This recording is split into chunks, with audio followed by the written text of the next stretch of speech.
Hello friends, welcome to Haridev Lifestyle. இன்றைக்கி நம்ம ஒரு சூப்பரான சீரக சம்பா தேங்காய் பால் சாதம் தாங்க செய்ய போகிறோம். அதுக்கு நான் 4 பெரிய வெங்காயம், கொஞ்சோண்டு பூண்டு, ஒரு 10 பச்சை மிளகாய், தாளிப்புக்கு தேவையான பட்டை வகை, கேரட் பீன்ஸ் போட்டு நான் செய்ய போகிறேன். அதுக்கு தேவையான கருவேப்பிலை, கொத்தமல்லி, புதினா எடுத்து வச்சுருக்கேன். ஒரு 3 முடி தேங்காய், சின்ன முடி தேங்காய் பால் எடுத்து வச்சுருக்கேன். வாங்க இப்போ எப்படி செய்யுதுன்னு பார்த்துக்கலாம்.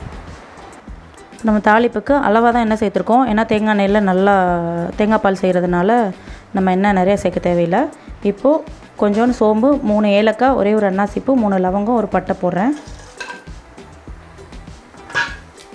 அது கூட பிரிஞ்சி இலை போட்டுக்கிறேன்.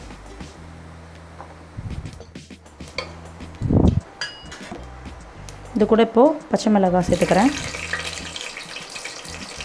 ரொம்ப காரம் இல்லாத பச்சை மிளகாய், அதனால் நான் கொஞ்சம் தாராளமாக சேர்த்துருக்கேன். நீங்கள் காரத்துக்கு தகுந்த மாதிரி சேர்த்துக்கோங்க. கூடவே பூண்டு பல்லும் சேர்த்துக்கிறேன்.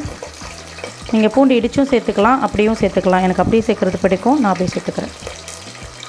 இப்போ இது கூடவே வெட்டி வச்ச வெங்காயமும் சேர்த்துக்கலாம்.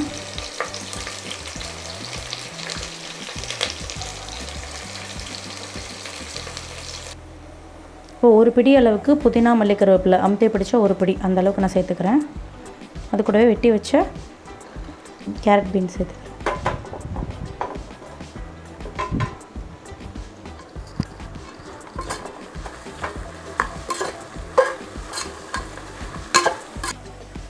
இப்போ சாதத்துக்கு தேவையான உப்பு சேர்த்துக்கலாம். கொஞ்சம் நேரம் காய் வேகிற அளவுக்கு கொஞ்சம் நேரம் கிளறி விடலாம்.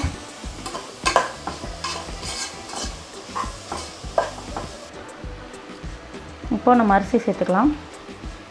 கழுவி ஒரு 10 நிமிஷம் தான் ஊற வச்சுருந்தேன் சீரக சம்பா அரிசி. அப்புறம் சேர்த்துக்கலாம்.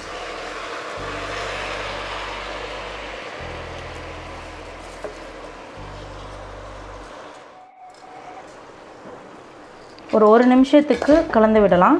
இப்படி கலந்து விடும்போது சாதம் ஒன்றோட ஒன்று ஒட்டாமல் ரொம்ப நல்லா வரும். 1 நிமிஷத்துக்கு கலந்து விட்டு நம்ம தேங்காய் பால் சேர்த்துக்கலாம்.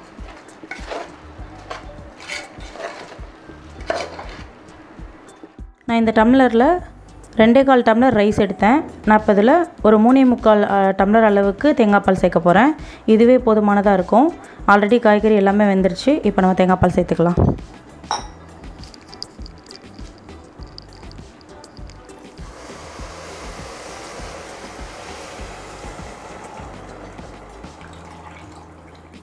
கொஞ்சோன்னு புதினா மட்டும் சேர்த்துக்கிறேன். சேர்த்துட்டு கலந்து விட்டுட்டு குக்கர் க்ளோஸ் பண்ணிடலாம்.